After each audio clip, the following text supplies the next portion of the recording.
Hi అండి అందరికీ. నేనైతే ఈరోజు సేమియా ఉప్మా అయితే చేస్తున్నాను. ప్లెయిన్ ఉప్మా అండి. ప్లెయిన్ ఉప్మా అంటే మీకు అర్థమైపోయి ఉంటుంది. మా ఇంట్లో మా పిల్లల్లో ఒక్కలే పప్పులు, జీడిపప్పు అని, తర్వాత అదే మినపగుడ్లు అని, కొంచెం శనగపప్పు అని ఇలాంటివన్నీ మనం వేసుకుంటాం కదా, అవేమీ తినరనమాట. అందుకే నేను ప్లెయిన్గా సింపుల్గా నేనైతే ఉప్మా అయితే రెడీ చేద్దాం అనుకుంటున్నాను. సేమియా ఏం లేదండి, కరివేపాకు కూడా వేయట్లేదు నేను. సింపుల్గా ఒక ఆవాలు వేసుకున్నాను. పోపులో ఆవాలు ఒకటే వేస్తున్నాను. ఆవాలు కొంచెం మనం ఎక్కువగా వేసుకుంటే టేస్ట్ వస్తుంది. నేను కొంచెం ఆవాలు అయితే వేసేస్తున్నాను. ఆయిల్ కూడా కొంచెం వేసుకున్నాను, ఎక్కువ ఆయిల్ అయితే వేయలేదు. మీకు అర్థమైపోయి ఉంటుంది ప్లెయిన్ ఉప్మా అంటే ఎలా ఉంటుంది ఏంటి అని. నేనైతే ఇప్పుడు పచ్చిమిరపకాయలు, కొంచెం ఉల్లిపాయ ముక్కలు వేసుకుంటున్నాను. ఉల్లిపాయ ముక్కలు, పచ్చిమిరపకాయలు మాత్రమే వేస్తున్నానండి. నేనేం పప్పులు కానీ, కరివేపాకు కానీ, జీడిపప్పు కానీ, పల్లీలు కానీ ఏమి వేయట్లేదు. ఎందుకంటే అందరికీ అన్నీ వేస్తే కొంతమందికి నచ్చుతుంది, కొంతమందికి ఏంటంటే అన్నీ వేస్తే నచ్చదు అనమాట. అవన్నీ ప్లెయిన్గా కొంచెం పోపు ఇలాగా ఆవాలు, కొంచెం ఉల్లిపాయ ముక్కలు, కొంచెం పచ్చిమిరపకాయలు ఒక 3 వేసుకున్నాను. కొంచెం కారంగా ఉండాలి కదా, ఎందుకంటే పప్పులు ఏమి వేయట్లేదు కాబట్టి మనం కారం లైట్గా తగిలితే బాగుంటుందని నేనైతే ఒక 3 పచ్చిమిరపకాయలు, ఒక ఉల్లిపాయ కట్ చేసుకున్నాను.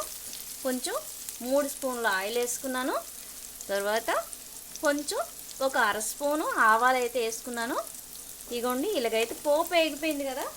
ఇప్పుడు నేను ఇగోండి కొంచెం ఒక కప్పు, చిన్న కప్పుడు నేనైతే సేమియా వేసుకుంటున్నాను. అందులో ఒక 3 స్పూన్ల వరకు కొంచెం రవ్వ అయితే యాడ్ చేశానండి. ఎందుకంటే పోసుగా వస్తుంది. అప్పుడే మనకి ఖాళీ సేమియా మాత్రమే మనమైతే ఉప్మా చేసేద్దాం అనేసి అనుకుంటాం కదా, అప్పుడు అది సేమియా అనమాట. పోసుగా అంత బాగా కొంచెం వేయదు. అందుకని నేనైతే లైట్గా కొంచెం ఒక 3 స్పూన్ల వరకు రవ్వ అయితే వేసుకున్నానండి. గోధుమ రవ్వ వేసుకున్నాను. అదే సుజ్జి రవ్వ అండి. ఉప్మా అదే మనం చేసుకుంటాం కదా, అదే రవ్వ. బొంబాయి రవ్వ ఏం కాదు. అది కొంచెం అదే దుడ్డు రవ్వ ఉంటుంది కదా, అది కాదు. కొంచెం స్మూత్నెస్గా సన్నగా వచ్చే రవ్వే ఇది. ఇలా చేసుకోండి. నేను చూసారా పోపు వేగిపోయిన తర్వాత ఈ పోపులోనే సేమియా, రవ్వ రెండిటిని వేపించుకున్నాను. ఇలా వేపుకున్న తర్వాత దీంట్లో లైట్గా సాల్ట్ వేసేస్తానండి. దీంట్లోనే కొంచెం నేను లైట్గా సాల్ట్ వేసుకుంటున్నాను. ఎందుకంటే మనకి కొంచెం సాల్టే పడుతుంది దీంట్లో, ఎక్కువ పట్టదు. సేమియా కదా, మరీ ఎక్కువ సాల్ట్ పట్టదు. అందుకైతే నేనైతే కొంచెం సాల్ట్ వేసుకున్నాను. దీనికోసం నేనైతే వేడి నీళ్ళు అయితే ముందుగానే వేడి చేసుకుంటున్నానండి. ఇలాగ పోపు వేసే దీంట్లో కొంచెం వేడి నీళ్ళు వేసేస్తే తొందరగా మనకి రెడీ ఉప్మా అయిపోతుందండి. బయటకు వెళ్ళే వాళ్ళు ఎవరైనా తొందరగా ఉప్మా కావాలనుకునేటప్పుడు మనం ఒక సైడ్ వేడి నీళ్ళు పెట్టుకొని, ఒక సైడ్ పోపు వేసుకొని ఇలాగ మనం ఉప్మా రెడీ చేసుకుంటే తొందరగా అయిపోద్దండి. మనం మళ్ళీ ఈ పోపు వేగినాక మళ్ళీ వేడి చేయాలి వేడి నీళ్ళు అంటే మరి కొన్ని నిమిషాలు పట్టేస్తుంది. అలా కాకుండా నేనైతే ఈ పోపులోనే పోపు వేయగానే సేమియా వేపేసాను. సేమియా, రవ్వ రెండు వేపేసాను. అందులోనే సాల్ట్ వేసాను. ఇప్పుడు మరిగే వాటర్ ఉంటుంది కదా, ఈ వాటర్ని తీసుకొచ్చి నేనైతే దీంట్లో వేసేస్తున్నానండి. ఇప్పుడు ఎక్కువ టైం అయితే మనకైతే పట్టలేదు, చూసారు కదా. మనకు అంత టైం అవసరం లేదు. నేనైతే ఇప్పుడు వాటర్ని అయితే వేసుకుంటున్నానండి. చూడండి, దీనికి తగ్గట్టుగా వాటర్ నేను ముందే వెయిట్ చేసుకోవడం జరిగింది కదా. చూసారు కదా ఎలా వచ్చిందో. మనకి ఎక్కువ టైం అయితే తీసుకోదండి. మనకి ఎక్కడికో బయటకు వెళ్ళే వాళ్ళు ఇలా తొందరగా చేసుకోవాలనుకుంటే ఇలా చేసుకుంటే అయిపోతుందండి. ఇది 2 నిమిషాల్లో మనకు ఉప్మా రెడీ అయిపోతుంది.